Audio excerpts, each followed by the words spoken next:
live. Guys, can you just hit yes in the chat section if you can hear both of us? Hi, Nachi. Hey Suhas. Hey everyone. Awesome.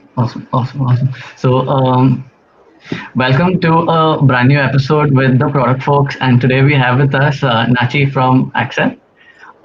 Most of you already know him. So a very brief intro. So I'll just walk you through an agenda. It's very similar to what we do. Otherwise, a brief intro into what Product Folks does, a brief intro into our speaker's profile, today's speaker's profile. And then we start off with an interesting discussion into Nachi's story, how he's worked up through his career, through various companies that he's built, he's worked with, his current career, and a bunch of interesting questions and answers that we have lined up for you guys. Interesting thing to note is that Nachi mentioned that he wants to keep this very free flowing. So if you guys have any questions in between, feel free to put it in the chat section. We are 50 plus of us, so put it in the chat section and we'll pick it up towards the last 15 minutes of this discussion. And yeah, without further ado, let's get started. So a brief intro into what the Product Folks does. It's a volunteer-driven community of product managers, product enthusiasts, product marketers, and everyone coming together to help the ecosystem grow together. We've been around for a year, primarily offline. But now we have a bunch of offerings online as well. LearnPM.me, which is essentially a curated source of resources. So if most of you guys looking to transition, could check that out. We have Insurger.club, which is an APM program. We're active on social media, so if you guys need any help, feel free to hit it up in our Twitter DMs. And yeah, with that, introducing our speaker for today, we have Nachi. In case you guys haven't already, stalked him on LinkedIn, he's worked with a bunch of companies. Microsoft, Amazon has illustrious career that he's worked across. In the Bay Area, moved back to India, and he's currently with Accel on the venture development team, where he works with the portfolio startups, helping them scale up their product teams, growth challenges, and we'll hear more from Nachi. So, hi Nachi, once again, welcome to this session. Hi Suhas. Pleasure to be here. Thank you so much for joining in. To start off, would you want to go a little deeper, give us a TLDR into your life story? Let's hear it directly from you. Well, I'll start at my early career because the audience here is all. I seem to be a lot of students. I am. My background is actually from engineering. Of course, I didn't go to IIT. I went to a tier two college in Chennai. It was part of Anna University, and but I started programming when I was about 14. So I was like a hardcore engineer. If you guys have time, you can just Google my name with Nachi 32 Worm, and you will see one of my earliest works that I did as part of a small networking group project. Uh, then, as an engineer, I built my first software at around 16. It was an inventory management system for my dad, actually. My dad was in supply chain that time. And my early, as in college, I got an opportunity to intern at Amazon. So that's how I got introduced to the world of technology making money. And I started interning for the Amazon automotive category team. And we are part of building this tool called the Parts Finder. It's still existent today. It tells you which what do you call part, or which like a muffler, what does it belong to, which car can it fit into, that right. And then I got a full-time job offer at Amazon EU team. Actually, the team from India was migrated to Luxembourg.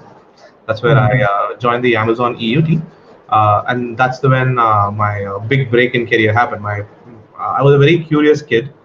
In college, also, I was very active in a lot of like in culturals, as well as I used to participate in all these design competitions, which is like I made the low cost smart home, which I won the IEEE National Award for.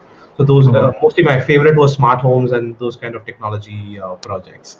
So that was my beginning years, and Amazon is where I learned a lot about the foundations of product management, because I was too curious as an engineer. One of my managers called me and said, you know what, you don't sit in your seat and code all day. You seem to be like knowing, trying to see what other person is doing. So you might fit for a better for a program manager role, which was a precursor to the product management role. And I asked him, Right. what do I need to do? And the first thing he said, you know what, sit in a call center, try to understand your who you're catering to. At that time, we were catering to merchants, gold and platinum merchants in EU. EU is Mhm. Europe. For those who don't know the short codes that we use. So we He put me on this call center for like about a month. Actually, I had to go through Mhm. the Amazon training, and that was principle number one that has stuck with me till today, which is customer obsession. Like, lot of people talk about customer centricity. They even teach it at school, but Amazon takes it to a whole new level called customer obsession. They talk. Jeff Bezos literally says this in his letter to shareholders, which was that you need to know the pulse of the customer. A good product manager, be it, or in fact, it was encouraging everybody in Amazon that you have to deeply understand the qualitative, the anecdotal evidences about the customer to a point where Right. you understand them deeply, not just as a survey numbers. This was Bezos' famous quote about why he doesn't trust surveys. He was like, surveys are proxies to understand a customer. They are not a direct understanding of them. And as a company, as an organization, as an individual, the more we are in tune with what people want, we tend to build better products. And Amazon's how it has expanded to own the world today is a testament to that philosophy of resisting proxies and having strong customer obsession. Right. Right. So that was my early career. So during that time, I got of course, like every Indian student back in the day, middle class Tambram family, there was this Mhm. FOMO that hits you. Oh, what am I doing with my life? And my parents used to ask me all the time. Sure, Yeah. what's next? And Yeah. of course, it is customary in my family to go to the US and do a master's degree, which I did just to impress a few people in my life. And Uh-huh. I'll tell you why that was a bad decision later on. But I did my masters, and one of the things that I focused on was human computer interaction because of my strong affinity to smart homes. Smart homes is part of this topic called or broad field of ubiquitous computing, and Georgia Tech at the time was one of the finest institutes publishing material out there in the field. My personal guru, or who I didn't meet in person, but I consider him guru from the time I went into the Mhm. field, was Mark Weiser. He wrote one of the phenomenal papers called Computers of the 21st Century. And if you go Oh. even read it today, you will see some of the things he said is what Apple had eventually ended up building. Mhm.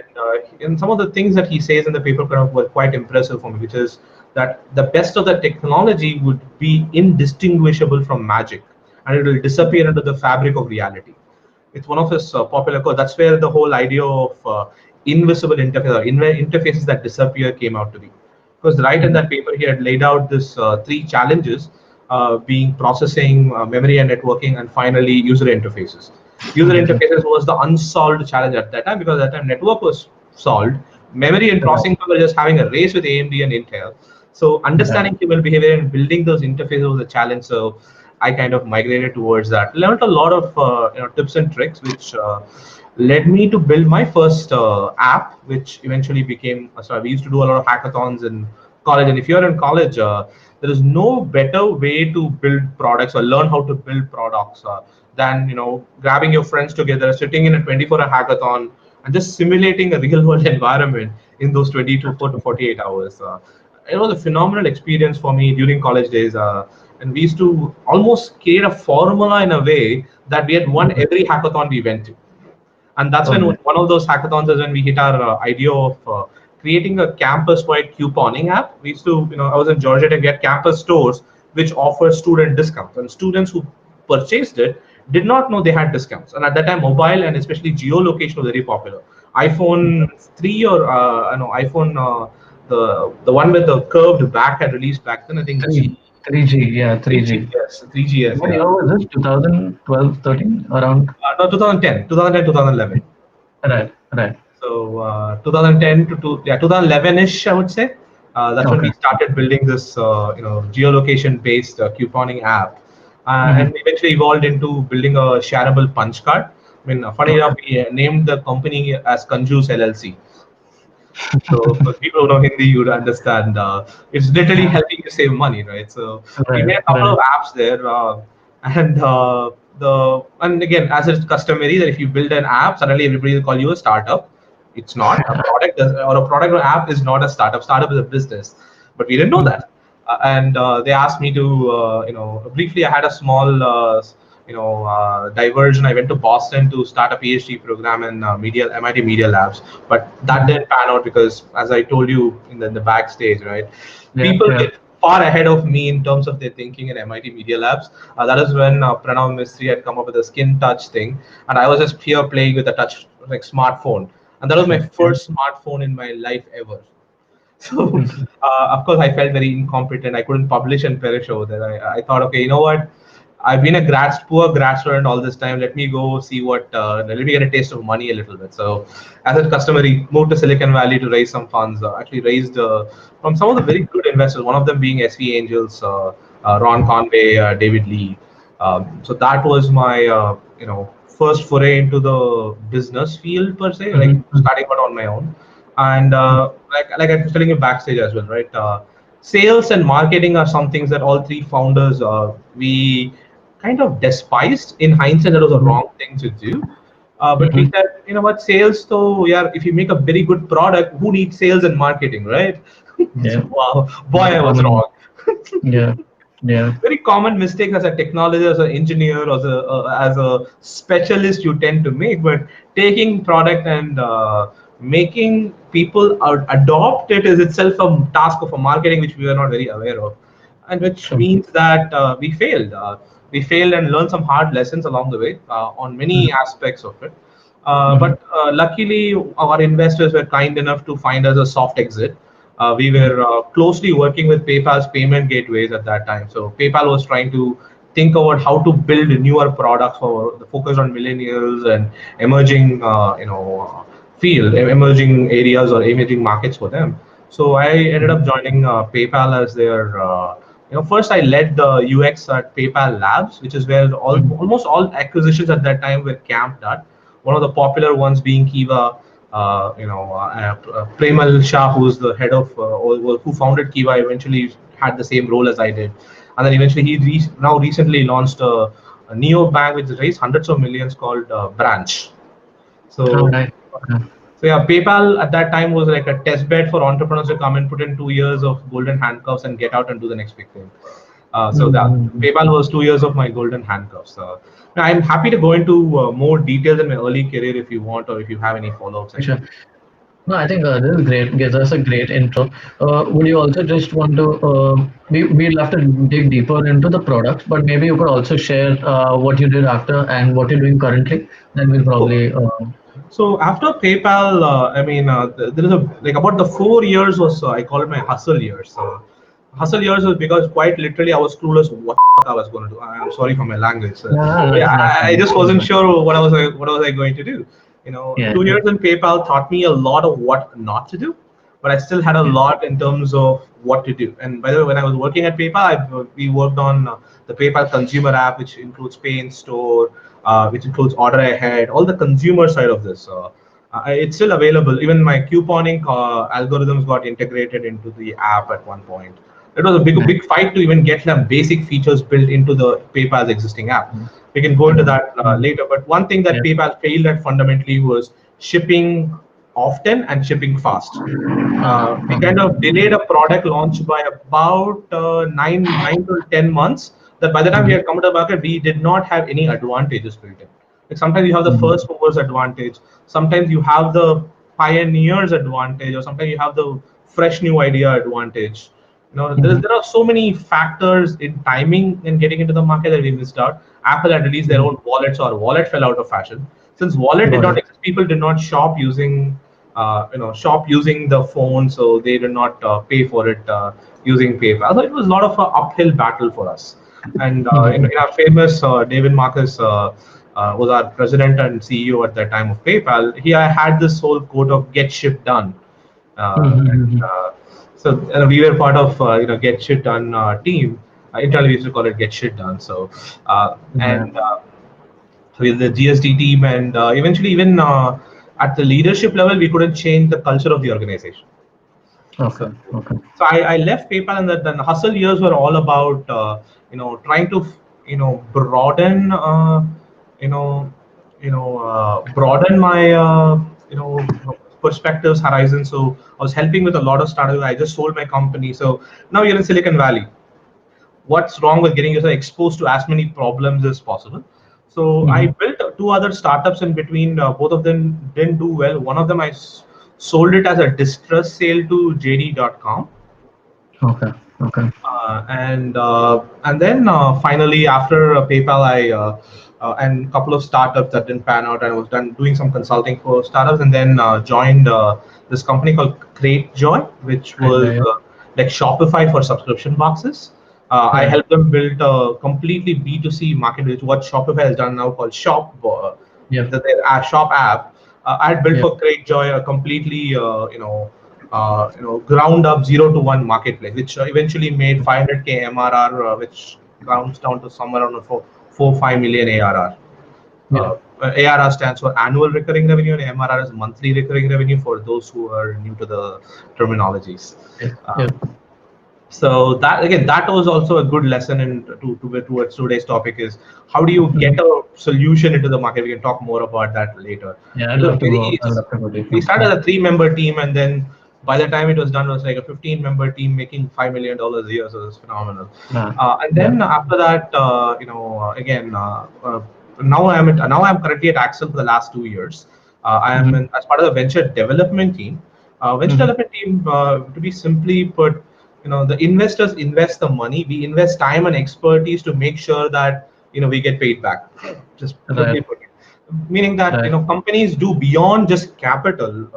Younger startups that are hitting a certain growth trajectory do need hands-on expert help. uh, Mm-hmm. and having a lot of exposure helps me guide them better in terms of in my field of expertise. So I'm sort of an expert in residence, which I Mm-hmm. help in the areas of product and growth, which includes product strategy, culture, setting up the growth teams. I've helped hire heads of products and function as like a shadow head of product if that doesn't exist.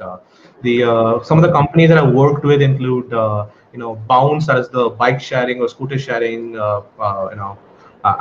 super app that you'd have seen around. Urban Clap, of course, needs no introduction in India. Now it's called the Urban Yep. Company. Yep. So Yep. I was working with their beauty segment quite a bit, and Mm-hmm. then AgroStar. AgroStar is the app, like almost like a one-stop farmers app, which helps Mm-hmm. farmers increase their yield with crops. There are so many other interesting companies. We have about 10 impact companies. I kind of work with them on a rolling basis, Nice. and help them in setup. Prior to Accel, Mm-hmm. I was leading an organization, the AI organization in Assurian in the product side, Okay. which we built something called AVA, Assurian Virtual Assistant, which was an Mm-hmm. AI-based platform to do supports, like customer support, mostly chat. It's like a chatbot, but beyond chatbot, also a platform of knowledge-based intelligence. So that was predominantly used by companies like Verizon, AT&T, Sprint. So it's all in the telecom sector. Assurian Mm-hmm. has a strong hold in the telecom sector, selling software to AT&T. So we kind of gave value-added offerings, something that will improve their CX while really keeping the costs low. So that was Right. the thing. And in between, I've done a bunch of consulting in terms of user research and product strategy with Uber in the early stages. One of the significant ones I'll brush over. Airbnb's enterprise team, a Mm-hmm. few things like that. So that's the my Interesting. whole career in a nutshell. Awesome, awesome. Thank you so much for giving us that overview. Two things that I'm super interested to dig deeper. I think this will be beneficial for the attendees that we have here. One is we can go deeper into CrateJoy's journey and then quickly switch over to a bunch of startups that you're working with right now because Bounce and other names is something everyone can relate with. So to start with, digging deeper into the Creature journey, you mentioned that it was just a three-member team, early stage, and then grew that to a 5 mil. So what were some challenges? So if this was an early stage idea that you entered at, maybe they had like a working MVP, maybe they had a little bit revenue early on. How did you go about? What is that journey like? What are some challenges? And if you can share some growth levers, like I'm pretty sure it's a bunch of experiments for sure, but maybe something that worked or something that you thought might work, but failed miserably. Anything So that you'd like to I share? will I'll divide my Great Joy journey to three phases. Mm-hmm. The one is what we call the ideation phase. Mm-hmm. Then the next one is the product market fit space, and then the third is growth. If Yep. you look at a graph, this is how the graph looks like. It goes flat and then goes up. The early, Right. mid, and the growth phase. Right. Early day when I joined Joy, I was the first person to be hired into the marketplace team. So the CEO Yep. and the board, which is the investors, they together had an idea. They said, "Hey, we have built a really good backend for people like you and me to open up subscription boxes. Mm-hmm. Subscription boxes, especially beauty boxes, were a rage at that time.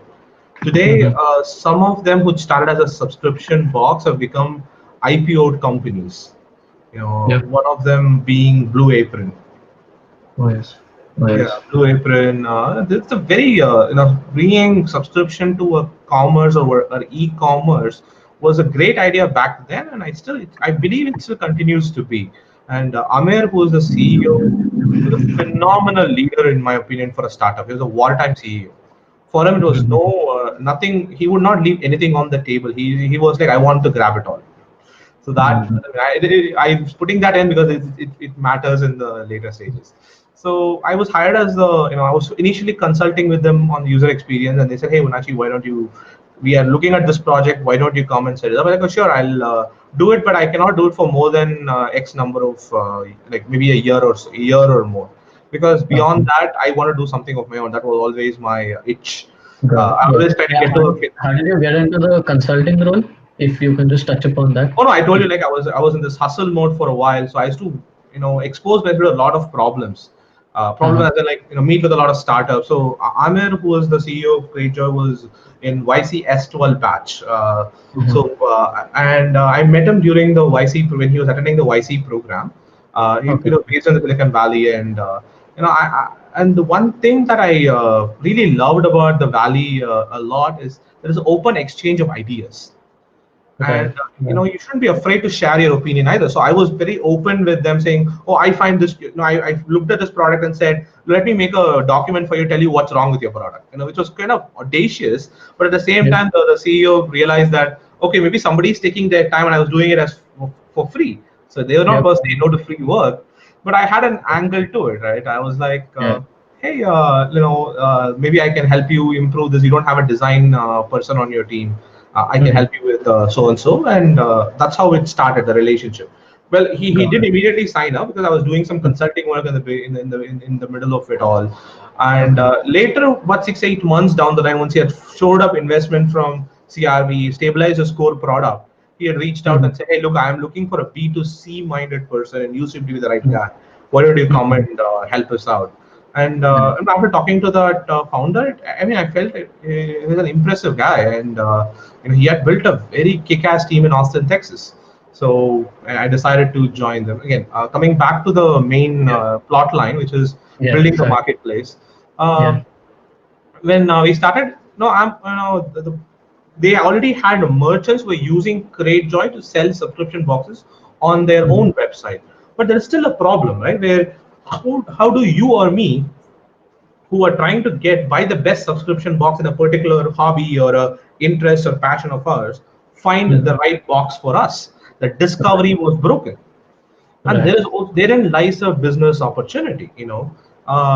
We can remix or combine different ideas, which is you know like there is a lot of ways you can remix. Okay, I'll take ideas from Amazon, implement it for my company.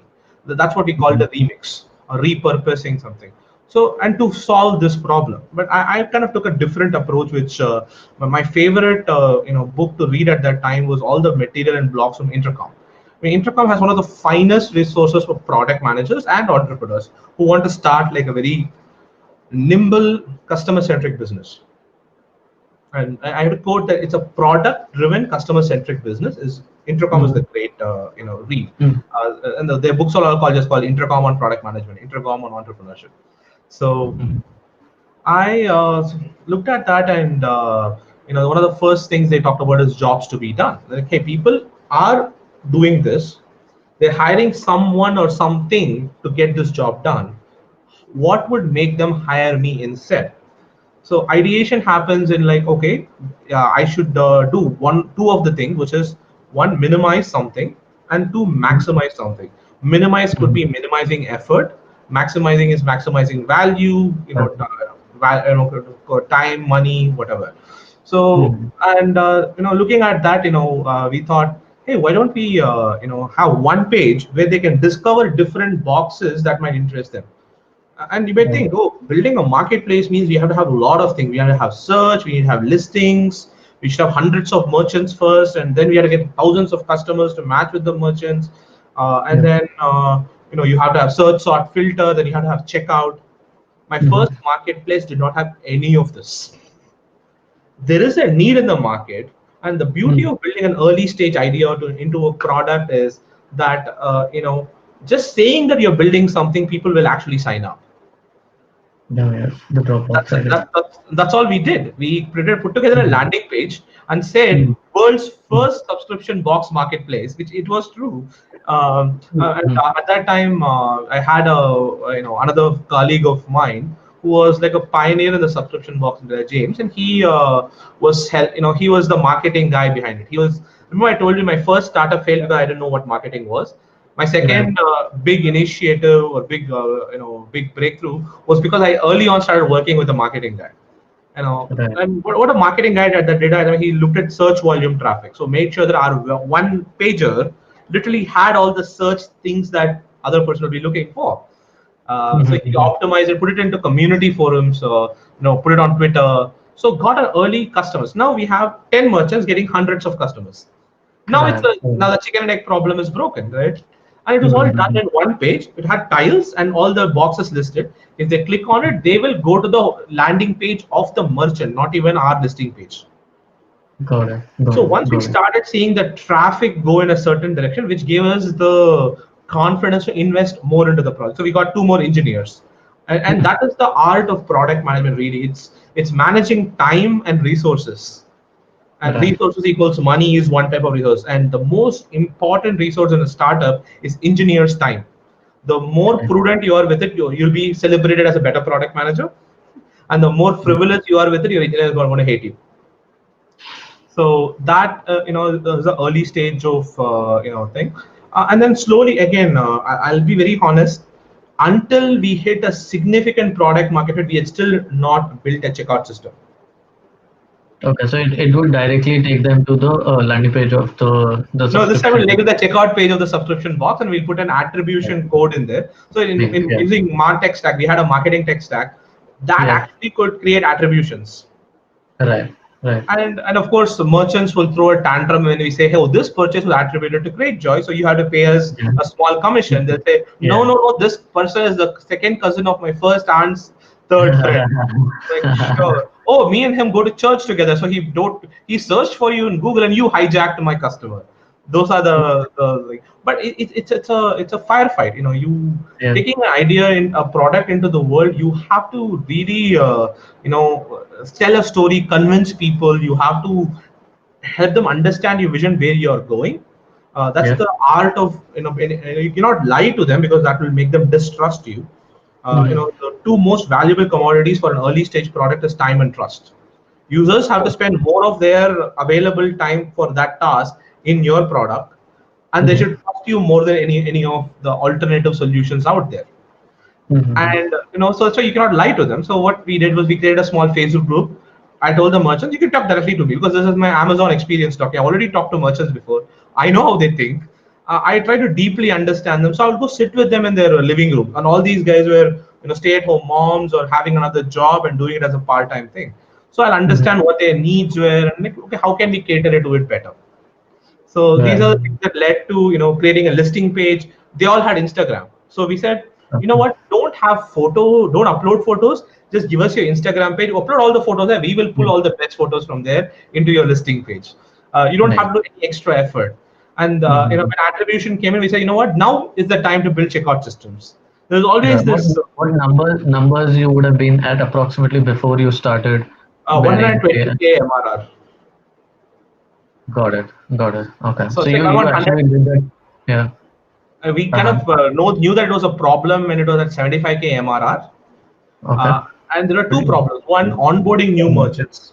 because Uh-huh. if a lot more people are coming, we have to expand the thing, and then the problem will just get amplified. As a Mhm. as a product leader, you have to look at the impact that your any decision you make will have. How many Right. people will it affect, by how much will it affect them. And Correct. when it comes to money, that becomes the most sticky point at scale. Mm-hmm. Early stages, people don't complain because they're saying, "Oh, you're bringing me extra time. That's great." I even Yeah. gave a Yeah. 6 month free, no attribution charges. Oh. They very well knew that we are going to start charging 6 months later, but when the 6 month mark hit, they started Mm. complaining, saying that if we start complaining, they might extend it by 6 more months. And that is where you have Wow. to make a stance and say, no, we won't extend it. We have shown you Mm-hmm. what we can do. If you like Mm-hmm. it, stay. If you don't like us, tell us for the $10 you're paying us, what can we give you?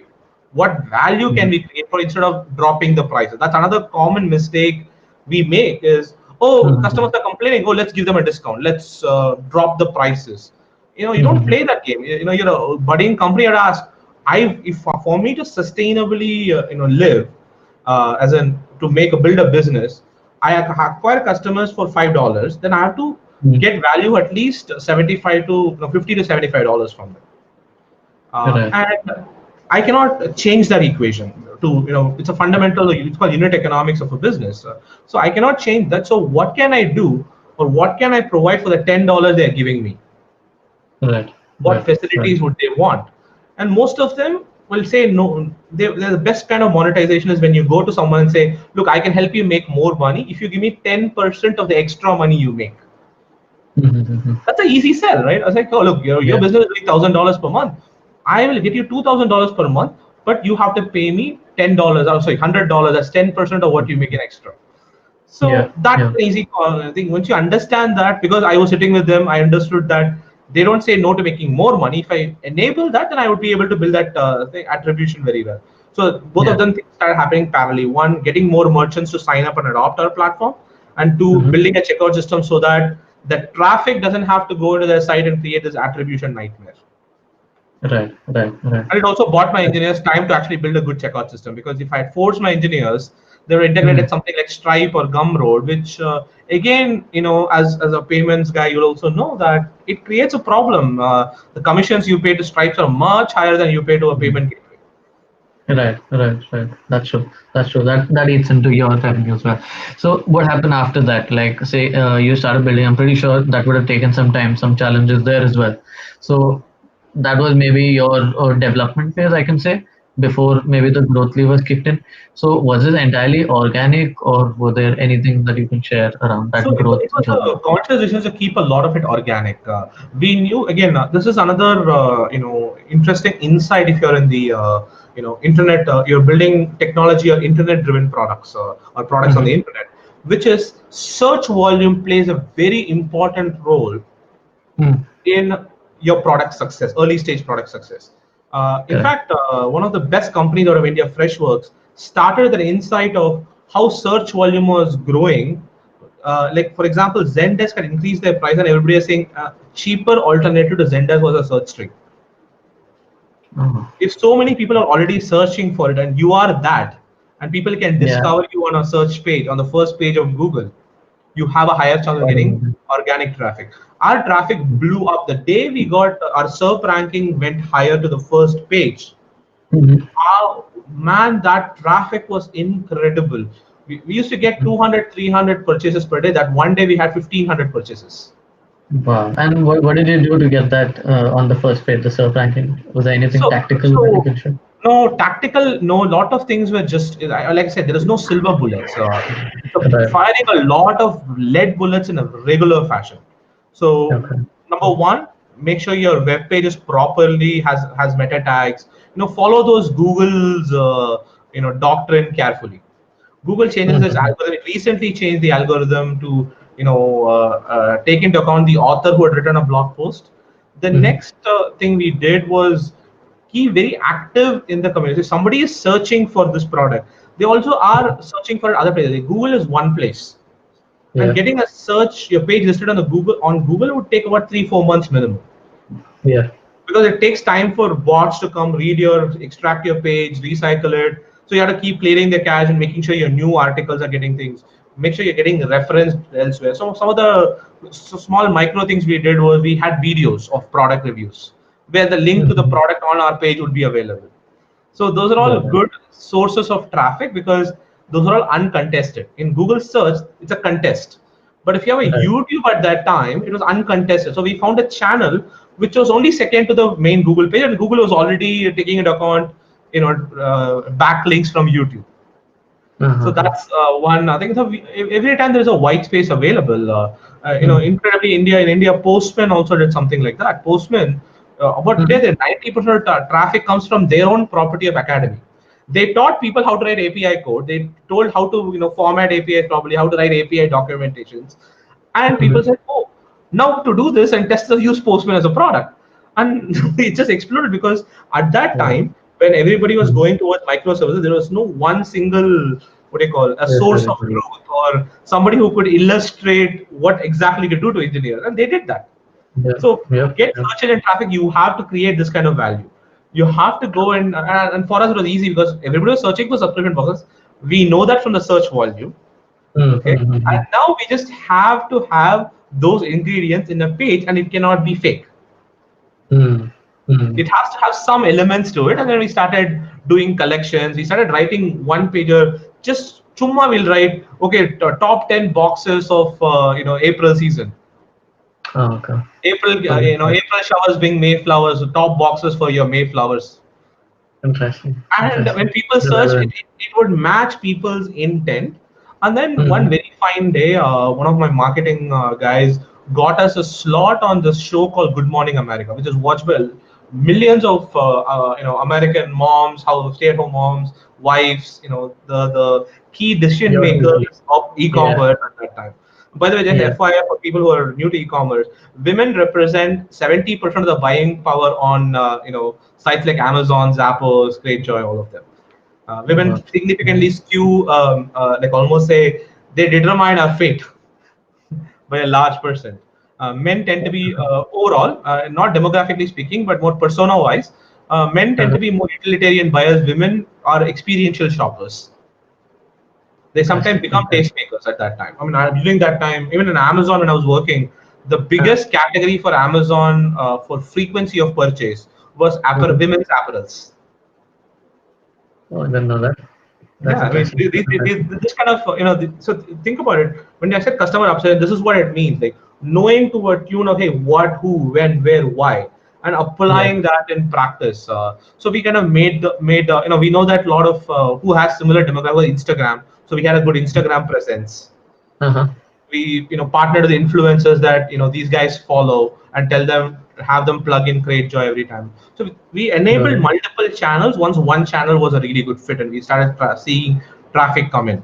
So it's always better Got to choose a cheaper channel first and then go to a more paid or a higher value channel, but we'll come back to that in the product validation sure. phase. But yeah, right Sure. now the insight was, yeah, we enabled one channel, and every time we will, it's a, building a product is an iterative process. On one Correct. side, you are constantly discovering new things about your customer. On the other Mm-hmm. side, you have to be delivering products for the discovery you just made. So we Yep. just realized that customers need photos. Yeah. We had Yeah. 150 merchants. How do I make sure all of them upload photos? Mm-hmm. Talking to customers again gave us the idea they already have Instagram, so pull the photos from there. So, Mm-hmm. and we all already created in the company we had a small photo studio, which was basically my desk was here, the photo studio was right next to it, Ah, and I'll just have one of my interns come and take photo shots of. We'll ask the merchant to send one of their products to our company. And we'll take uh-huh. multiple angle photos. We'll upload it ourselves to the thing. And then psychology Got it. kicks in. When a new merchant comes and sees that the existing listings already have Yeah. good photos, they also Got tend it. to upload really good Photoshop. All we have to give them is a Yeah. guideline of what a good photo looks like. Correct. Correct. Yeah. That's interesting. Yeah, that is for sure. So, Like, so that is the yep. discovery and the delivery part. So delivery and side by side, we are building the tools, the mechanisms, the internal tools, the Mm-hmm. external facing UI for all of Mm-hmm. this. And one by Interesting. one, we solve the problem. So there are, Mm-hmm. a startup has a shit ton of problems. If you came back to my Yeah. notes at that time, I had Mm-hmm. 700 features everybody was asking. Mm-hmm. The art was prioritizing them. What's important, what's Yeah. urgent. Urgent will Yeah. make or break your trust and time. Important will kill your company's business. If Hmm. the business wasn't viable, you have to shut it down. That, that, Can you go that deeper? Can you go deeper into that bit, into the prioritization bit? So, say you had X number of features coming at a point. Mhm. Maybe an example, or how do you go about deciding? Okay, let's An take example would be great. three of them, right? Yeah. One is uploading better photograph. We call it listing quality. Okay. Okay. Other is the next one is checkout system, which is attribution or Yeah. Yeah. finance. Yeah. And then third one is homepage improvement, Huh. enhanced discovery. So yeah. Okay, Yeah. I use these words like enhanced. This is kind of ingrained into my thought process because I tend to not use the name of like saying search feature.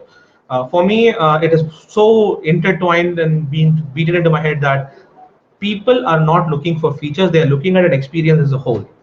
Exactly. Exactly. So Yeah. I have to think like that if I have to serve them better.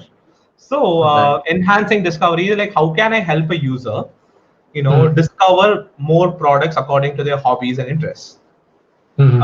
Checkout is how can I make sure both the merchant is confident that this purchase came from Great Joy, Yeah. B the Yeah. customer also has a seamless experience because your UI is one way and then suddenly shift to the merchant's page, blue changes to pink, that trust goes down. They say, oh shit, somebody Hmm. hacked my session.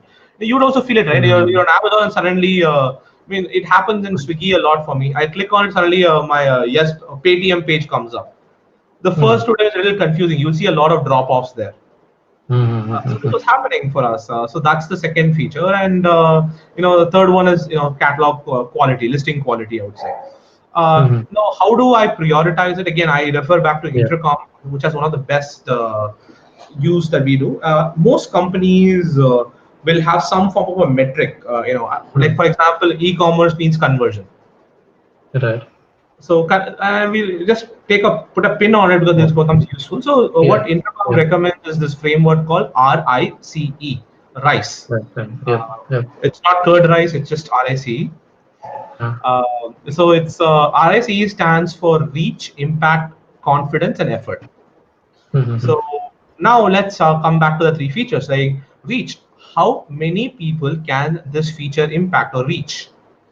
What is Hmm. the reach, or will it increase the reach of a product? Reach can be measured in number of users impacted or their frequency. Okay, Right. so if it can be like 100 users coming and using a product one time, or 10 Hmm. users coming and using a product 10 times in a day. Both Hmm. of them are good for the product depending on what product. E-commerce is a footfall business, so you have to make sure more number of people are getting impacted. uh, Hmm. which is why conversion is important because if they come in, they have to make a purchase and go out. If we miss them, then we have to do all kinds of jugaad to get them back, like ad retargeting, yada yada, pixel Hmm. tracking.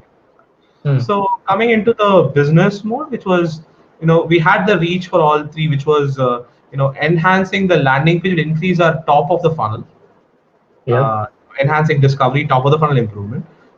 Listing page will be our middle of the funnel improvement, and Hmm. then conversion will be the bottom of the funnel improvement, which is the Right. checkout. Yep. Now we know that bottom of funnel is the most crucial aspect because In that terms of generates. revenue. Right. Yeah. So in terms of revenue Yeah. and also merchant satisfaction, there's a lot of satisfaction effects. So we knew it was important, but to what tune is what we try to understand.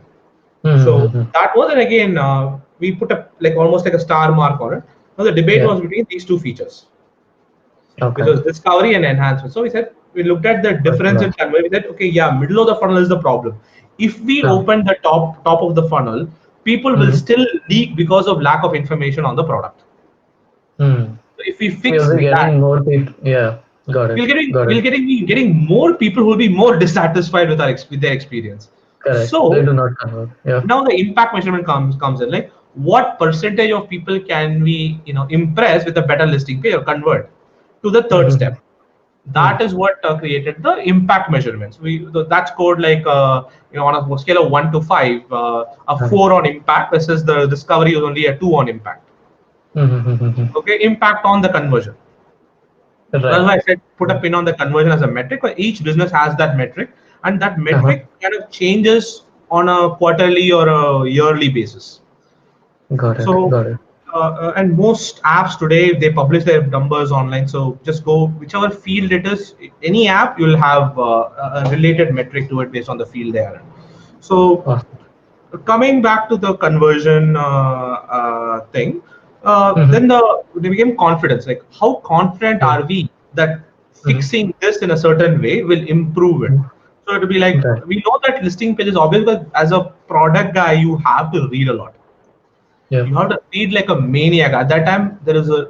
If you had asked me at that time, there's not a single conversion optimization experiment I would not have known about. And that is Mm-hmm. one of the best things about being a product manager. You go in without knowing much about it, but within Yeah. 3 months, within the first 100 days, you really have to start becoming an expert, a subject matter expert in Right. the field you are in. And that Right. is the best lesson that Greyjoy taught me is, you know, learning how to learn. And we'll Yeah. I touch was just upon it. gonna say. Yeah, I'll Yeah. touch about the far end, but continuing the Yeah. journey, Yeah. it's then comes confidence, then comes effort. Effort is Mm-hmm. always engineering effort. Like I Mm-hmm. told you, the most important barometer for your success as a product leader or product manager is engineer happiness. And Mm-hmm. engineers are interesting bunch because they tend to actually build the stuff we are specking out and designing. And Mm-hmm. their time is also valuable because in US you pay engineers a lot of time, a lot of money goes into it. And engineers like and dislike the following. They hate ambiguity. Mm-hmm. They like clear specs. I mean, as a product guy, they're looking up to me as boss, what do you want? Exactly. You Exactly. have to give them Yeah. clarity and the next thing they like vision. They want to be part of something bigger than themselves. No, you cannot tell I'm going to build yet another car. You have to tell them I'm going to build the best car in the market. That's what motivates them to push themselves. Right. And they love a challenge. So if my engineer says that now, by the way, I'm an engineer too, right? So my engineer says to me, yeah, this takes 1 week. I'm like, hey, dude, if I sit and code, I'll wait it in 2 days. You want me to do it? That's a Mm. challenge. I'm like throwing an open challenge to them, and they're like, okay, you know Right. what? I will do it in 1 day. Nice. Nice. Or I Nice. say, look, this cool animation we want to add it because it enhances the UI experience. They're like, no, open. So then, no, this I have to, what engineers fear the most is the unknown unknowns. Mm. So working with them to understand how can I make this unknown known to them. Mm. So finding out an Right. open source library or hey look, Airbnb has released this library that can do this cool Vizier animation. We should check it Yeah. out. We should try to use it in a product. I just said Right. this, left the room, and this guy had worked all night. Next day morning, I came back to work and he's like, "Ban gaya." Oh I was wow. like, "Kya ban gaya?" I was like, "What happened?" It was Uh, Poff. Poff was my favorite engineer to work with, and I was like, "It is done." I was like, uh, "What's done?" Like the animation, it's done. It was easy. I was like, "Okay, how did you do it?" I was like, "Oh, I sat here all day and finished it, but it's done." wow. So that is how they tend to respond because now they are seeing me make the effort to meet them halfway, making something Yeah. that was unknown become Yeah. known. Yeah. And also issuing a challenge saying there's also a subtle hint, right? Like, oh, since there's a Yeah. library, it should be easy enough to integrate. If you don't do it, I might as well do it myself. Yeah. That's nice. Also, I was That's a nice. foreman engineer. I was not a very good programmer at that time. So my engineers Uh, also feared the thing that if Nachi touches the code, he's going to crash something. yeah. So yeah, off that. So that effort, that is Mm. what I meant by effort. So looking at an idea from different angles on how to implement it will reduce the effort. Even the early prototype I was talking to you about. I have Yeah. validated ideas without involving engineers just by putting together a fake landing page. Yep. Yep. That Yep. reduced engineering effort to nil and gave me a chance to validate my idea before I had to get engineering involved. When I got Right. engineering involved, even there I had to reduce the effort to say this solution can be built in this way, or we Mm. can we can leave the checkout Start out and now. just build this part. Right. It's Right. that kind of crucial decision making. That's what Jeff Bezos calls being able to make decisions with incomplete data. Mm-hmm. We don't have all the data. We don't cannot be 100% certain this will work or not work, but being very careful and looking at our existing data and making a decision. So when we did launch the checkout, we launched mobile first because we know Okay. that a lot of shoppers shopped on the mobile phone. But I was Right. wrong. The reason I was Okay. wrong is a lot of people looked at products on their phone, added to their cart, but they came Mm. home on the iPad or the Got it. desktop and then they finished the checkout process. This is Mm-hmm. what we call as omni-channel commerce. Got it. Got it. I did not know That's that, but I still made a yeah. decision of what data I knew and went with Uh, it, learned something new, quickly turned around and built that too. Yeah. Yeah. So that was That's the interesting. journey at that time. Then when we opened multiple channels and everything, and this is what we commonly call compounding. We Uh-huh. always have to think that we are not playing checkers, we are playing chess. So Right. search engine was initially, but that has been working slowly. We added new channel Mm-hmm. of YouTube, then influencer marketing. Now Mm-hmm. all three of them does give you not no three customers, they give you 300 customers. They Mm-hmm. exponentially add on top of each other. And when a customer Right. is seeing your product being placed across different channels, Mm-hmm. they come in with an increased intent to buy. Yep.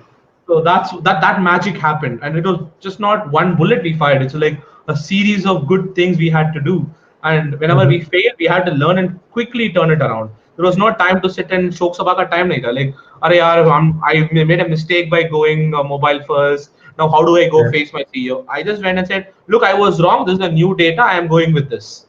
Mm-hmm. And that's how that is what we call agility, and being agile and lean, all these buzzwords come in, but reality is this: being that way to quickly flexibly turn around, make mistakes, learn from it, and build things, and Got it. keep shipping Got on it. a regular basis. And talking about Interesting. keep shipping on a regular basis, just one small Yeah. thing I want to point Yeah. out: Yeah. as a early stage company or as an early stage product, people put a Mm-hmm. lot of faith in you because you're the underdog. they, Mm-hmm. it is called the service recovery paradox. What it means is that a company that fails publicly but gets back and fixes it gains Mm-hmm. more trust than a company that never failed to begin with. Mm-hmm. It's not Yep. if you fail, like if you fail, how you recover from it actually Mm-hmm. helps you than hurts you. So Interesting. we were very Interesting. transparent with our customers, and again, Zoom did that very recently, very publicly. They said, "Yes, as a CEO, it was my mistake. I made Mm-hmm. this, and I'm going to prioritize the next 90 days to be fully on security." Okay. Yeah. Yep. You can Yep. call it a Yep. theater, you can call it a drama, but that guy owned up his mistake, and then Zoom has gotten a lot more trust because of it. Because yep. Yep. Yep. That's true. So Yep. that's the magic of going from there, from like 75K, 100K to 500K MRR. At that time, the Mm-hmm. platform was stable, and I was getting bored of my mind because I was like, now the team's expanded, everything's expanded. Then Mm-hmm. also, with growing products come growing expectations, which is they wanted to bring in like a Uh-huh. GM to handle the revenue side of the business, and Mm-hmm. I was at that time was thinking, I have to do something on my own again. Uh-huh. Uh-huh. So that's when That's I interesting. left Creator. And again, I talked to my CEO. There was some personal, things for me where for which I had to move to California, and the company was based in Austin, and Okay. we were not, good enough to have remote people working. So I Uh-huh. just, moved and Hold on. came back to consulting, and then eventually joined Assurian to build the AI verticals. Interesting. That's super interesting. Just one question to wrap it up before we jump into the Indian ecosystem that you're working with right now. So just like a bridge now, a service like CrateJoy, uh, do you see something like that currently in the Indian market, or do you think that we still a little far away due to various reasons? Subscription, I think, is coming. There are a lot of D2C players, a lot of subscription, maybe small players who are working subscription boxes. But I think the market isn't as big as it is in the US. So See, how Warren different Buffett are has a very interesting saying, which is that uh, nobody can say what the uh, market wants or does not want tomorrow. uh, As an entrepreneur, you have to see the way, and the best way to see it. And I'll share my opinion and underscore that yeah, opinion by a thick, bold line. It is yeah, just an opinion. We seem to have all the recipes for it. See, why okay, subscription commerce worked in the US was yeah, there was a lot of discretionary spends. People were spending beyond the basic necessities. mm-hmm. So that was a good indicator that people will spend on their passion. So some of the best subscription over there are the beauty boxes, comic book Yeah, boxes, toy yeah, boxes, all that. mm-hmm. And after that comes the internet savviness. Mm, They have to be trustworthy enough to pay on the internet. Paying once on the internet was hard. Then this is a mm, software. It renews regularly. So mm-hmm. disposable income, people will be having discretionary spending, and then Yeah, if the ability for them to pursue their passion or follow their dreams. In mm-hmm. India, is strange because according to Goldman Sachs report, India has what Uh, have the fat middle. So most countries, the elite have higher spending power, then the middle have slightly lower or equal spending power, and then bottom has lower. India is like a like a pot. Okay. The top has a large spending power, but there is a small number of the elite. The middle Yeah. class has a Yeah. lot more spending power. So that is why you see a lot of D2C brands coming up. One of the best Yeah. examples of a D2C brand will be Zivame. For Yeah. people who don't know Zivame, it's a lingerie, D2C lingerie brand. The other one is Mm-hmm. Nika. If you think about it, Mm. Nika, Yeah. That is 4 or 5 years ago, you wouldn't have heard of it. Now you cannot find a women's wardrobe without a Nika product in there. It'll be hard. right. I'm sure Right. there are some women in the audience who will say, "No, no, I don't have Nika." See, but Yeah. No. No. okay. For sure. Uh, Yeah. Yeah. so it's those are good indicators, but we are Uh huh. still a little afraid of spending things. So it has to be Indianized a little bit. For example, Mm-hmm. Flipkart and a lot of these early e-commerce companies in India did something that did not happen anywhere in the world, which was Mm-hmm. cash on delivery. Right. So Right. Right. cash on delivery was such an Indian concept because we are a cash-based economy. Until demonetization came in, we are still a cash-based economy. Mm. And COD, because of lack of credit cards, payment, infrastructure, that COD made sense to increase e-commerce adoption in India. So Mm-hmm. being able to innovate like that is what will make something like subscription boxes make or break here. So it's definitely a Mm-hmm. Me Too idea. It's transforming an existing idea and bringing it to a new market. It could still Correct. work if you understand deeply. So the best way to Mm-hmm. know if this will work or not, quickly put up a landing page or even like a small design for a landing page. Go to your sisters, mothers, friends. Ask them, would you buy from this Mm. page? Right. If so, why so? If not, why not? Go a Mm-hmm. little deeper and understand if you won't buy it, what will make you buy a subscription box. Right. And then Right. then you go in deeper into the needs saying, hey, what are the things you would like to subscribe to? I'm sure men would love to subscribe to shaving razors, Beardo. Yeah. a Yeah. beardo. Yeah, see, that's now you Yeah. see things emerging. So you'll start, Yeah. and again you look at products that are out of sight, out of mind. The toilet Mm-hmm. cleaners in your house, Mm-hmm. those are essential products. You clean. I Yeah. mean, we are so dusty that you have to, jadu pocha. We call it BJP in my household. Bartan jadu pocha. You have to do it. It's essential. Especially after lockdown, I Interesting. realized how essential it is. एक दिन नहीं किया तो it Yeah. just piles up. Yeah. So, Yeah. Yeah. For so sure. understanding those basic levers means there's an Yeah. opportunity for somebody. It doesn't have to be a Harpic or a Lysol occupying the market. You can literally Yeah. buy, in bulk, put it in Yeah. small containers, Yeah. and give it as a subscription service. Hand sanitizers for the foreseeable future. Yep. Yep. Yep. Oh, that's super interesting. Gourmet food, nuts and raisins for health conscious thing. There are so many opportunities. If you just look around, you're able to create Mm-hmm. these micro enterprises, and to make it into a big billion-dollar business, you just have to combine a bunch of needs together. Amazon started by selling books Got it. first. Then it expanded to movies and Yeah. video DVDs. Today, Yeah. there's not a Yeah. single thing that you cannot buy from Amazon. True. True. True. True. No, I agree.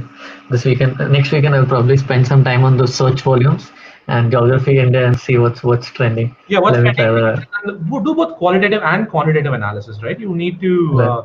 and like I said, you have to understand your audience, Market. your customers to the tune of knowing their pulse. What would they do Yep. tomorrow? That is what Yep. gives you the conviction to build it. Nobody will believe you. You'll sound crazy. When we said the Mm. world's first subscription box, people laughed at us. Yeah. When I Yeah. said I Yeah. have no AI experience and I'm going to build a next big chatbot, yeah, they laughed at me. My company was Mm-hmm. willing to acquire a company for like what $5 million. I said, give me 200K, I will prove it to you in the next 3 months that we can build it ourselves. The valuation that we have. Interesting. They laughed at me. They laughed Interesting. at me. Copstrat team would tell me, you know what, Nachi, you're just daydreaming. We should just Uh-huh. acquire. Like, you know what, let's try it together. And guess Yeah. who won at the end? That's interesting. That is That's the super power of interesting. having deep consumer insights, knowing what people Mm-hmm. want. Everybody was trying to build a chatbot. What I realized was that customers don't want chatbot, they just don't want to stay in line. They Yep. want a Yep. faster service, not a bot.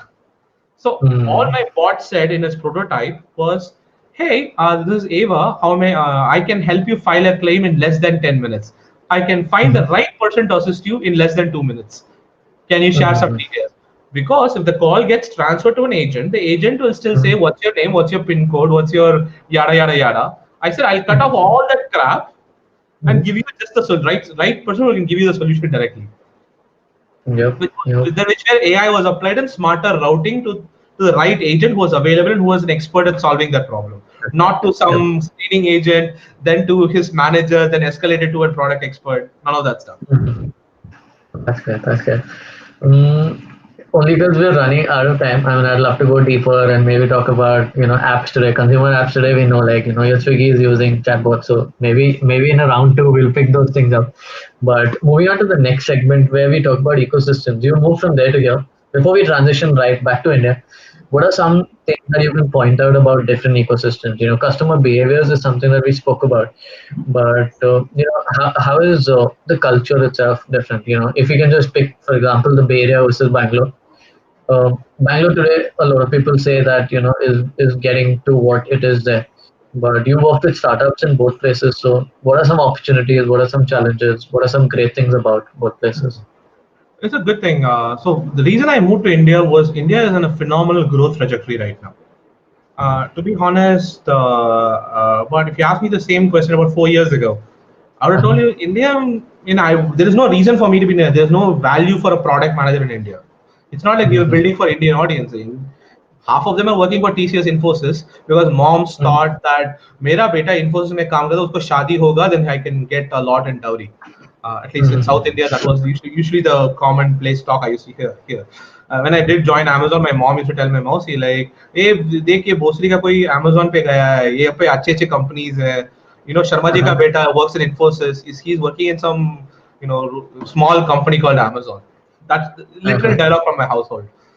mhm, So I think when I moved about 2 years ago, the GDP numbers were good. So GDP per capita is important because it indicates how much are people willing to spend. right, No, right, China is the biggest economy because their GDP grew by 4 5x in the last 5 years. So right, their yeah, GDP is close to about, if I'm not wrong, and I have not updated my knowledge in a mhm, bit, it's close to four mhm. thousand $5,000 now. US, Per UK capita, right? but the GDP per capita. Yeah. Uh, and US is somewhere around 10, US, UK, and all will be somewhere like 8 to 10K Mhm. GDP per capita. And India is closing in around like 2,500. True. Yep, yep, yep. So that was a good indicator when I moved. Second is the environment to do business in. Back in the day when I tried to be an entrepreneur here, the source of capital were banks. I have been to SBI, IOB, HDFC begging for a business loan for a business I was about to start. Now later on, Mhm. I learned that if I asked for 4,000 crores, they would have given me, or 400 crores, they would have given me. I was asking for 40 50 lakhs. So, Uh-huh. and if I had a Malia to my name or some kind of Chetri to my name or something like that, a good surname, probably I would have raised up 400 crores and now lived in France with a castle. But unfortunately, I didn't know all that. So it was Right, really hard to raise money. Today, good money is chasing great entrepreneurs.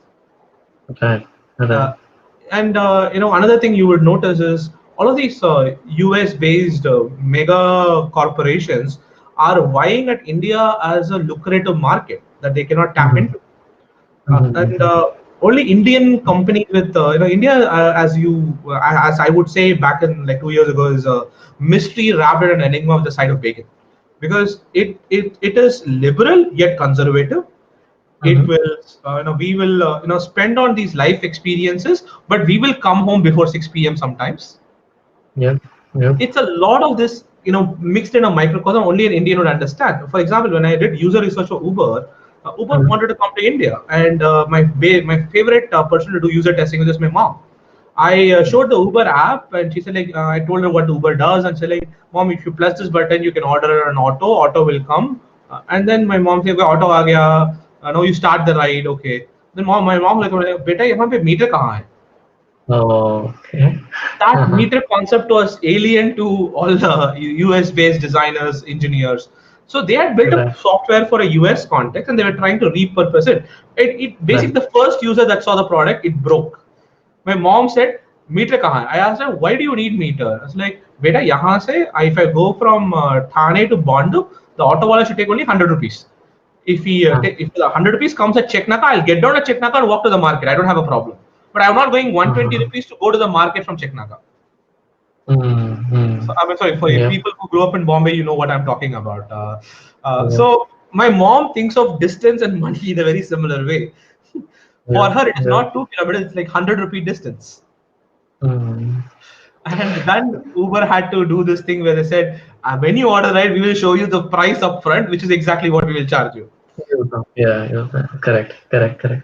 So, so given that you say that, is it because consumer behavior is changing? Is where you are so you No, the feel India first is so great first today? vector was consumer behavior. Second, the Right. overall, it was becoming a pro-business economy. If you think about it, in Okay. Okay. the 10 years ago, I couldn't imagine banks, giving me a current account just if I walk into it.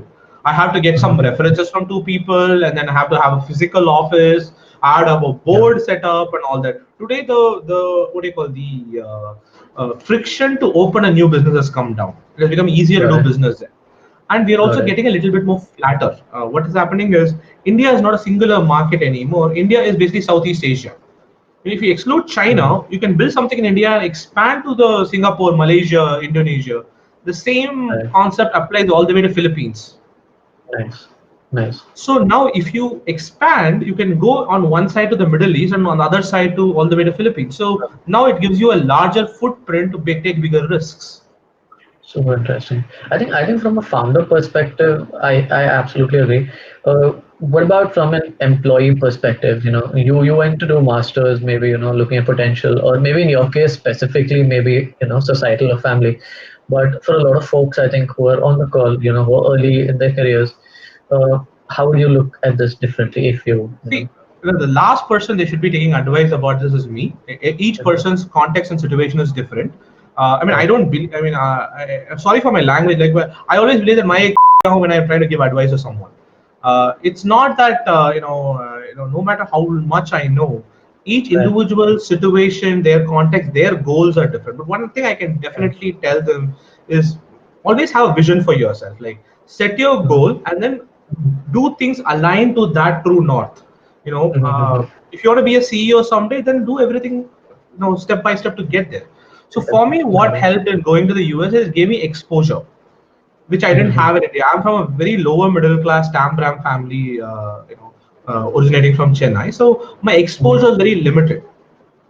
It was Mhm. bathed in myths and superstitions. So going and traveling to a different country, experiencing a new culture, gave me the creative confidence I needed to try things out.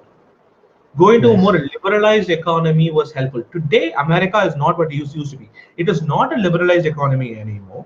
And it is Okay. also a shit show right now for immigrants. Okay. Okay. It is a shit show. I mean, let's be honest about it. You have Uh-huh. a very bad leader on top. It'll take them another 3, 4 years to recover. There are other Uh-huh. pro-immigrant economies like Canada, New Zealand, France. They're all, more. You have to evaluate those situations. Europe is becoming into a. I think Germany could be the next big country as well. And Okay. the presence of educated populace. That's another thing I see from valley to here. There's Mhm. an open exchange of ideas. It's called pollination. Like, Right. I am having a problem, I'm solving it in a unique way. Let's say I'm Yeah. using blockchain to solve this. You Yeah. discover that this is a solution possibility, then it opens up your horizon. You can apply to a different problem. Right. Right. So Right. last about a month ago, we did a master class with Anuj Rathi as part of a small community I'm building called Product Growth, which you Yeah. know of. So Yeah. Anuj Rathi shared his playbook of how Swiggy built a growth team and his insights into how Swiggy even reacts to a crisis like COVID. Mhm. I have the same crisis with my company, then I could actually apply those thinking immediately and see results. In Bay Area, Right. that used to happen very frequently. In India, it's just starting to perk up. Because prior Got to it. this cohort of entrepreneurs, the last cohort played something like a zero-sum game. Oh, mera idea hai, Mhm. main chupa ke rakhunga. It's not. In a Sanskrit, we have a very popular, adage which goes like, "Vyaye krite vardhate eva nityam vidyadanam sarvadana pradhanam." The knowledge Mhm. that you have grows when you Mhm. share. It doesn't go less. Right. And the other thing that entrepreneurs or even product managers fear the most is, what if he copies my idea? Which means two things: Yeah. one, it's a big enough market that he's able to copy it; two, your idea is good enough to be copied. Just outthink and Mhm. out execute them, and you'll be fine. It gives Super. you the Super. validation you're looking for. Somebody copies you. What more a better validation than that? Especially if Google Absolutely. copies your idea, even better. Great. Now all I have to be Yep. is nimble and out execute Google. Right, right, right. I think that's a great So I think that perspective, is actually. those are the two things that I see. We have to continue developing, and then and finally a lot more educated. When I was running an AI organization, some of my best AI hires have been from India. About 80% of my team are Indian, and I was not a racist by any means. In fact, I tried to go out of the way to hire people who were diverse. So I had to Uh-huh. fill my marketing roles and my design roles with different ethnicities. But engineering wise, I mean, all the top No, people and Kaggle were Asians. They're from right. Bangladesh. One guy sits in Kochi and one guy is in Ahmedabad. He's saying, I won't come to the US. If you want code, send it over to me. I'll write it and send it the machine learning DAT file to you. And you can Wow. pay me 70K is fine for you. He's asking a dollar, 70K dollars for 3 or 4 months of work sitting right here in Ahmedabad, where the rent is about 5,000, 6,000 rupees per month. Phenomenal Indeed, ROI indeed, that's for here. sure. Yes. Very This is smart. now you have availability of talent. Now you're Yeah, only limited by your imagination. You can do amazing things. If you're yeah. being a product manager, one of your jobs is also hiring good engineers into your company. Right, Okay. right, If you're an right. entrepreneur, again building a product and getting into the market. Now you can Mhm. sit at India and build for the global audience, which many have done. Yep. And now you can also have a budding Indian economy as well, like things like Share Chat, Swiggy, Urban Clap. They all built for an Mhm. Indian audience. As Indian Correct. migration has become popular, then so has the ability for new opportunities, new solutions to come up. And Absolutely. another thing I love about India right now is it's a younger economy. Mm-hmm. If you realize this, when I used to play games back in the day, Counter Strike, khelta tha, Quake, and all that, Age of Yeah, Empires. My mom yeah. used to say, "Look, no, go take RD Sharma book and do mathematics. Go Uh-huh. study this. Go IIT के लिए prepare करो."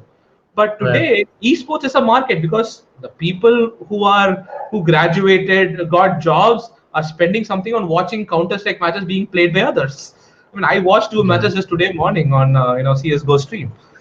Yeah, yeah. So the younger people actually come up with newer problems, newer solutions, and very out of the box, implementation. Today, people are buying out of Instagram, so they Correct. are, if you understand and be part of this vibrant community, then Mm-hmm. more things you can put out there. It just keeps increasing. And now you build something for India, you can do Yep. it you can scale it globally. That's the Got power it. we have sitting on. That's why I'm very bullish. Of course, the Mm-hmm. current crisis has created a little bit of a, like Uncertainty. the Yeah. quiet, tinnitus sound. I Yep. cannot hear beyond, like the next 6 months kya hoga, but beyond 6 months, I think it could be good. Once you recovered from this whole lockdown and all that stuff, I think our fundamentals are still great. Got it. No, for sure, for sure. Thanks so much for that So in perspective. short, it's time to start ideally. This is the best time, by the way. Flipkart Yeah. came out of the last crisis. Got it. Is that Flipkart Nachi working with Accel telling us that, or is that No, something Nachi that is a human you? being, but I bet my life on it and I'm here. I mean, I didn't predict COVID, but I definitely knew a recession was coming along, and I thought that is the Uh-huh. best time to build a company. So I am building one myself. It's called Create a Stack. I'm not going Okay. to plug it in today because we are now No, not no, please taking go new ahead. customers. It's still in MVP Okay, and okay, small product.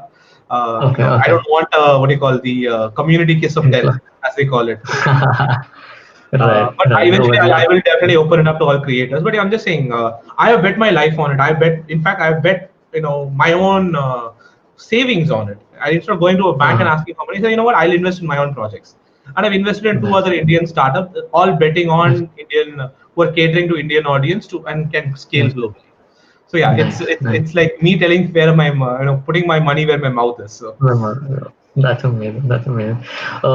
Najee, we have 15 minutes to go. So, I mean, I know I have a bunch of interesting questions yet lined up. Maybe just one before we jump into the audience, and maybe then I'll come back to one concluding thought. So, just to cover up, what does venture development at Axel do, and what are some interesting challenges that you are solving today? So venture development, like I told you earlier, apart from giving capital, today venture capitalists have a responsibility to support our entrepreneurs in every way we can. Mm-hmm. So the venture development team is a unique feature of companies like big venture firms like Accel. They Mm-hmm. help entrepreneurs with basic state work. We have a hiring or a recruiting team, so they help. Let's say for example, Anuj Rathi, who's the VP of product at Swiggy. Mm-hmm. Accel's Swati Khanna at that time had Mm-hmm. helped Harsha hire Anuj as their VP of product. Mm-hmm. So finding the right leaders, having the content, creating the interview structure, a lot of things goes. Creating a JD, publishing the right platform, a lot of Got expertise it. goes into it. I Got it. personally help on the product side of things. So India, one thing has happened. We used to be a services economy. Yeah. Everybody knows how to churn out code, but now we have to think like outcomes. Like how do you change a project manager into a Mm-hmm. product manager, somebody who wants Yeah. output to own an Yeah. outcome. Right. So Right. helping them with understanding their metrics, their Mm-hmm. key levers for growth. So Mm-hmm. building any feature is great, but Mm-hmm. building that one feature that will give you a rocket kind of a growth. I'll give an example, Interesting. right? Yeah. Bounce was this Yeah. bike sharing company I was Yeah. telling you about. Yeah. The founder Yeah. is phenomenal. He has 1,000 ideas per day, and he has built a great team around him. And Mm-hmm. they can churn out new experiments just like that. And he wants to be the Gojek of India when it comes to Got it. community. And it's a grand vision. Everybody's aligned behind it. And one Mm-hmm. of the things that they need to do to become a Gojek or a super app is retention. Mm-hmm. If your customer, Mm-hmm. your somebody you've acquired, he's taking a bike, can I Mm-hmm. make him take more things from me if I provide it? Mm-hmm. It is all an Mm-hmm. attribute of retention. Retention Correct. means your core experience has to be great. Now, Mm-hmm. what can we build into the app that will make it great? So they built a bunch of stuff. One of them is early on, people would steal helmets. And I shit you not, one of the bigger problem in India is behavior change. When it's Right. my bike, it scratch me हुआ ना, I feel bad about it. But it's somebody else's bike, the company's bike, साला Got it. घंटा किसी भी Yeah. चला ले, फाड़ दे बिंदास. कहाँ पार्किंग का कारण है रे, ब्रिज के ऊपर पार्किंग कर ले यार, रोड की साइड में वो क्या है, अपन बाप का बाइक है क्या? That is the attitude. Right. So it is a behavior Right. change that was required. So for helmet, we solved by giving people free helmets. Like pay a 500 rupees. I mean, we first had free helmets, and then Yeah. realized that people took the free helmet, sold it on the side. They were Right. not using Right. it to take off bike. So we said, okay, I'll give a Yeah. 500 rupee deposit for a 500 rupee helmet, Yeah. and once you return the Yeah. helmet, we'll give you 500 rupees back. Good plan. Yeah. So those are all innovations you have to do. That now that you have a helmet, it's a beautiful thing that happened with the helmet itself. Now you have a Mm. helmet at home, so you're not thinking that helmet nahi hoga, I cannot go. So Mm. one friction point is I literally have one bounce helmet sitting right here. I'll grab it at later stage. So Yeah. that created one extra, one less friction, and then it Yeah. became Yeah. a walking, talking ad board. So today, Correct. Paytm is What putting a hub. ads, or AWS is putting ads on the helmet, and these people are Right. moving around. Or when they were moving around, they Mm. were moving around. So Mm-hmm. now that gave rise to the super app concept, right? Now it's Bounce is not a bike riding; it's a mobility super app. Now the Right. vision kind of then in the backs Evolves. of experiences like this. Again, this may not reflect in a macro scale, but we did notice that our top 20% of users, we call them super users. Super Uh-huh. users retention was 96% at one point, Wow. which means 96% of all users would come back and use Bounce on a regular basis on a week by week, This is which D30. D30, yes. Okay. Well, D7 That's then D30. D7 is what I was talking about, week by week on week. okay. Oh, So people that's have to interesting. commute at least twice a day. Yeah. Okay. Okay. Okay. Yes. These are like early Yeah. early employees, office goers, college students going and All coming right. back from All right. college, going and coming back from work. Makes sense. So Makes week sense. on week Yeah. was Yeah. 96% retention, which was great. And on the Mm. back of that, they could raise $200 million. Mm. They said, like, we have users that we cannot lose. They Mm-hmm. literally have to screw it up or have a black swan event for them to lose customers. So, Mm-hmm. so those are all the fun parts of and answer your question. These are the Yeah. nitty-gritties of how you The identify work. these growth opportunities and build it for what you call hyper growth. And there are so many Awesome. examples. Like there's just one of those small things, but there Yeah. are Yeah. For there are sure. tons of examples out there like that. Sounds exciting. I think your role sounds exciting. So if you guys are looking, to work in fast-paced organizations, feel free to reach out to Nachi for some, advice. Maybe towards, on a Or tweet personal at me. one-to-one. Put me on Twitter. I'm more accessible there, Twitter and all that. But I would say, like as a younger, thing, one mistake I made in my life. I think we were going to cover that later stages. You Actually, we know, will come to that. We'll come to that. We'll just finish like the audience questions, and then towards the yeah, closing, I'm definitely asking you that part. definitely. Okay, done. Yeah. So, since we have 10 minutes, I'll just pick two, three questions from the audience section. If you guys have any questions, you can put them up right now as well. I'll just So, answer the first question that I see. The name of the yeah, person who wrote paper. The paper's name is Computers of the 21st Century by Mark Weiser. Weiser is spelled as Weiser. got it. Well, I think someone, yeah, He's Mark called Weiser. father of Some he's called father of ubiquitous computing. So super interesting, super interesting. And yeah, one question I think, picking up from what Praveen said, given a scenario that we understand the technical feasibility of the product, how do we test prototypes for customer, desirability, one, and business viability? So I think it makes sense. How do you make money out of it, and how do you know that someone's actually going to like it and use it it's in the a future? beautiful question. I love the Yeah, question. I think I could spend another hour talking about it. I'll just cover the basics of it. yeah, As I told you, you have a technical feasibility, but before, just keep that aside. The yeah, technology is an amplifier or a solution that can make it viable. I mean, sorry, feasible. Like it can make mm-hmm, it come out live. But before that, mm-hmm, think about what do they really want? What problem are you solving? right, Location availability means you can use that in multiple different ways, which is I can track a delivery driver from point A to point B, mm-hmm, which is what my food delivery is all about. The logistics of food business is built around that. Now to test it, even if the technology is not fully available, you can still test it by creating prototypes. We call it rapid mm-hmm, iterative testing and evaluation, or rapid prototyping, which means mm-hmm, that before a single line of code is written, you can take mm-hmm, a screen and ask people about their what would they like and dislike about it. mm-hmm, That we call it as qualitative testing. There is also quantitative testing, which can start with like scrappy lean approaches where you put a website and mm-hmm, do take a lean approach. I did this with my AI product. I want to know if mm-hmm, people will talk to a chatbot. I want to prove it to my company that people are willing to talk to a chatbot. So I put yeah, this test was called the 404 test. We took a web page, mm-hmm, put one button, chat with the virtual agent. They mm-hmm, click on it. They will say virtual agent is currently unavailable. We are forwarding it mm-hmm. to a regular agent. But that So click told me how much people are willing to take that option. that option, So that yes. is one way to test it. The other Mm-hmm. big bang ideas, you have to test it by talking to a small group of users. Identify Mhm, who has the mhm, most intensity of this problem or highest frequency for this problem. For example, mhm, the bounce bike, it was targeted. We understood the persona as people who don't have access to bikes.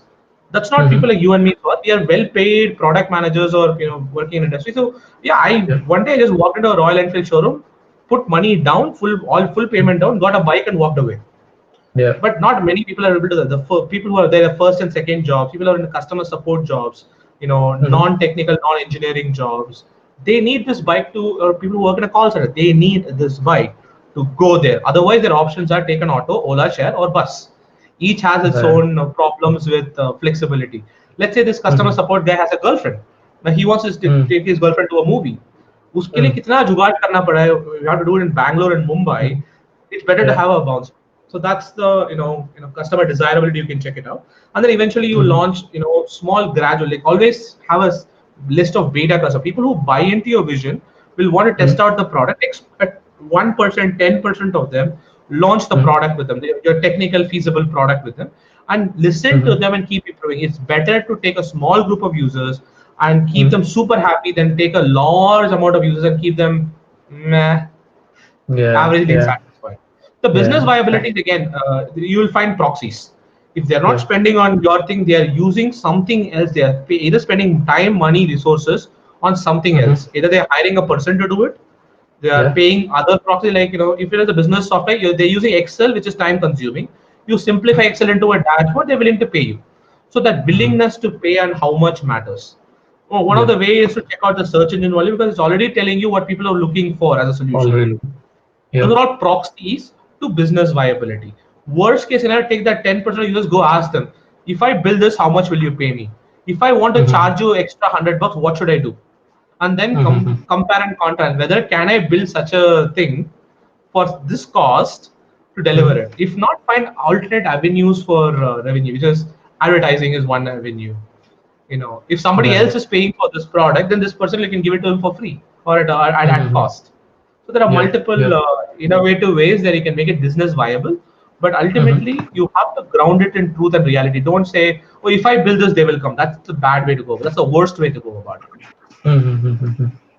Fair point. Fair point. I think yeah, that I think I like that concept. You mentioned about the 100 true fans. I think people have written about those things, and rather than diluting and going behind the mass, like figure out those 100 people who are truly passionate about your work. Actually, That's a interesting fair point. you bring up this 100 true fans philosophy. It's because Uh, now each person can become a product. So my friend writes a blog and he put himself on Substack. He is passionate about a certain topic.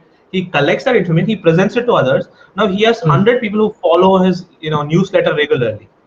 yeah. That is monetizable by itself. Like your own individuality, your own specialities, whatever you're Yeah. learning. Like people who are listening to this talk can write a blog about 10 things I learned from Nachi's conversation about my career, or Yeah. 10 things I hate about speakers like Nachi who consider themselves thought leaders but do not know what students' pains are. Those are all great content, and if you find 100 true fans, then that becomes monetizable. Right. Right. Right. Fair point. Um, Only since we're running out of time, and one last question. This is one of my favorites that I try to, end up into a concluding thought, which is if I knew then what I know now. So now that you've walked us through your journey across, is there something that you feel like, okay, if I knew this back then, I know, I mean, it's very hypothetical for sure, but looking back, if you knew something back then, what is it that would have impacted your today's Nachi? Oh wow! So what do I know now that I didn't know back then? I wish I had known. Right? That's the Exactly, exactly. Well, if you follow my LinkedIn, you will see early on I was what I people would call big whale hunting or big name hunting, because Uh-huh. I was trying to impress others, not myself, and that was a Uh-huh. big mistake because I ended up wasting 2 3 years in the process. Now my Mhm. resume has Amazon, Microsoft. Microsoft was, of course, I got some experience and say, oh, I worked at Microsoft. Reality is didn't launch many things. The one product I worked on when did get launched was Windows Phone Mhm. 8. One of the features in Windows Phone 8, nothing good came out of it. It did not help my growth. But when I went into a fast-paced environment where I could learn on the fly and implement what I learned, especially Mhm. as it pertains to new age jobs, which call it product management, design, UX design. Right. These are new age Right. jobs. Things are evolving so fast that you Mhm. have to keep up with them, learn them, implement them, and have that experience with you. Today Right. the basic entry level job is saying, oh, this job, I mean, for example, when Python came to be, like, Python required ML Mhm. with 2 years Mhm. experience. ML as a field was defined 1 year ago. Yeah. So Yeah. that, being able to have that experiential knowledge, having that Right. empirical knowledge is very Right. important in today's world. And that's what I would have Right. told me. Don't chase just because I worked in Microsoft. Do I get a PM Mhm. job at Swiggy? Yeah, definitely not. In fact, Swiggy looks at me and said, "इसको hire ही नहीं करना है क्योंकि culture fit नहीं होगा ये." Uh-huh. Uh-huh. Big organizations are what we call end ups, where things become stale. Mhm. If I want to retire, bindas Google mein join karo, banda. You will work on a 0.001% of a problem, if at all. But if you Uh-huh. want experience growth, work in a fast-paced Mhm. startup once, and you will see that the amount of things you get exposed to, and you'll are forced to learn those things. So fundamentally, For you sure. have to learn how to learn itself, right? Got it. Yeah. So That's brilliant. that's the one big thing I would say I would tell my younger self not to make Yeah. those mistakes. Second Awesome. part is always optimize your growth. Think of yourself as a startup of one.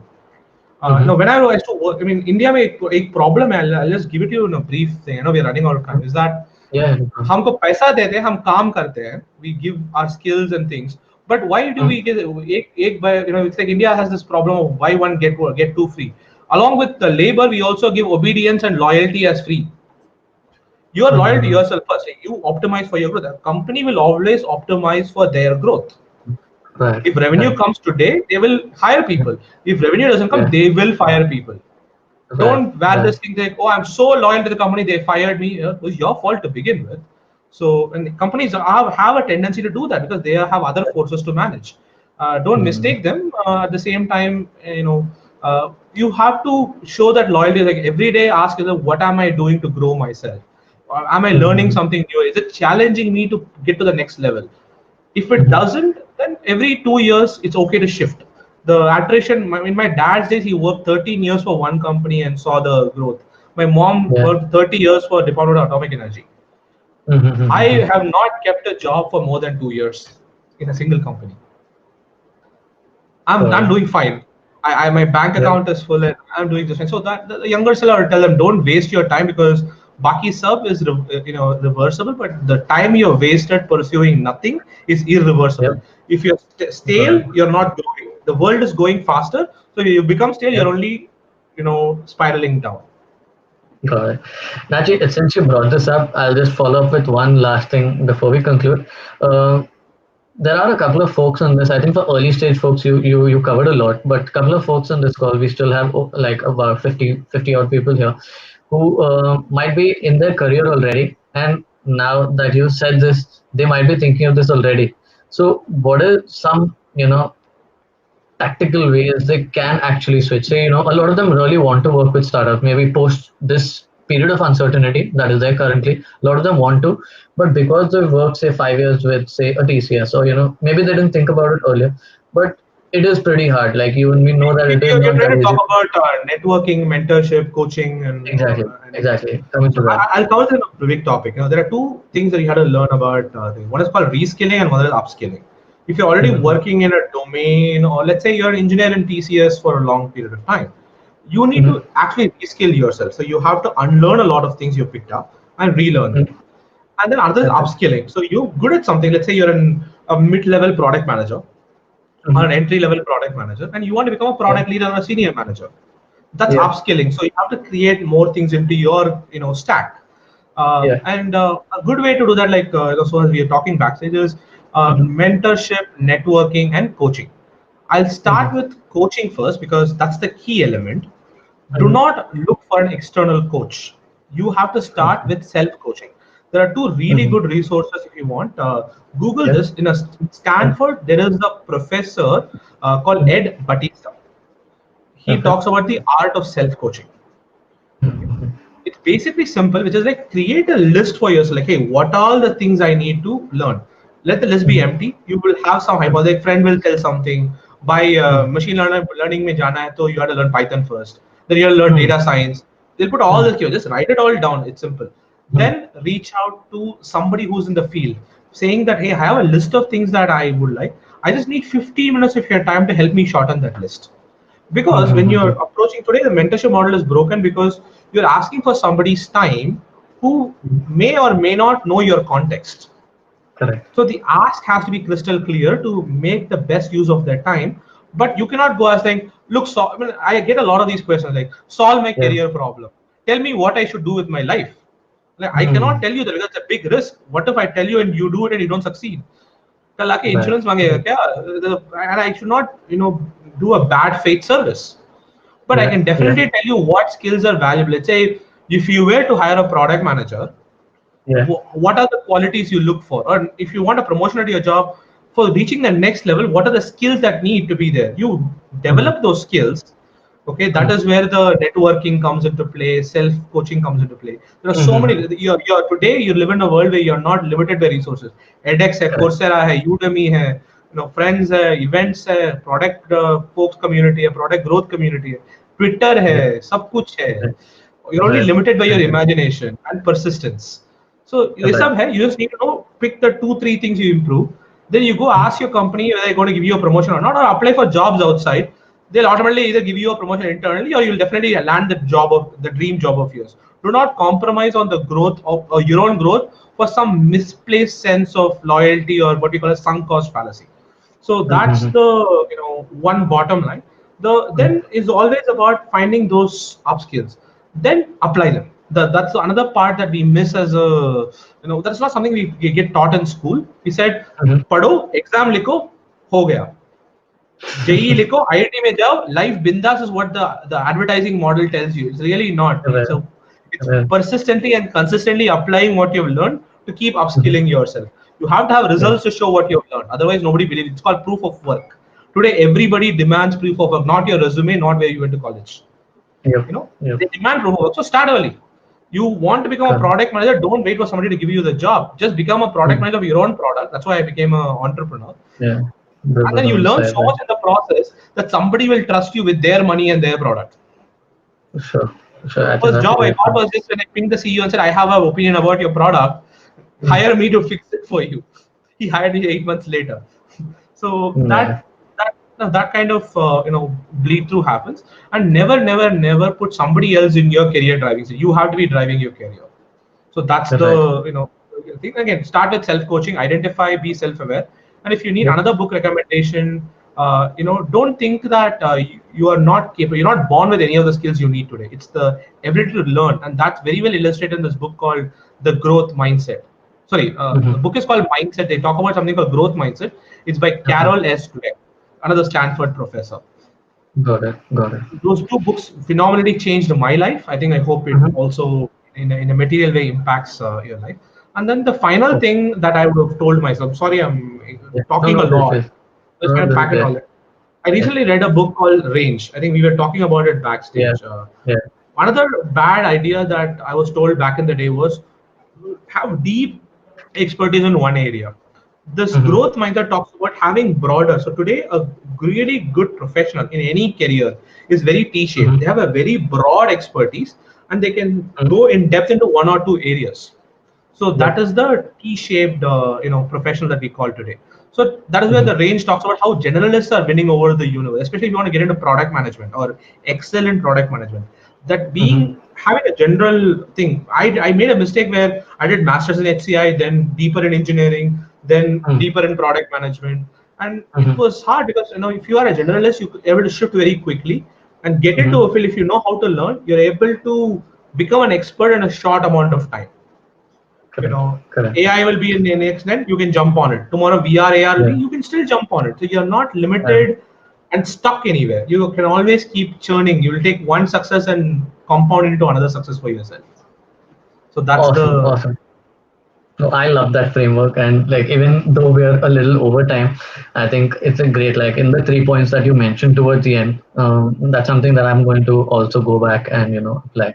So overall, I think I love this session. Thank you for being so frank with those same insights. Great learning pleasure into zone. your experience.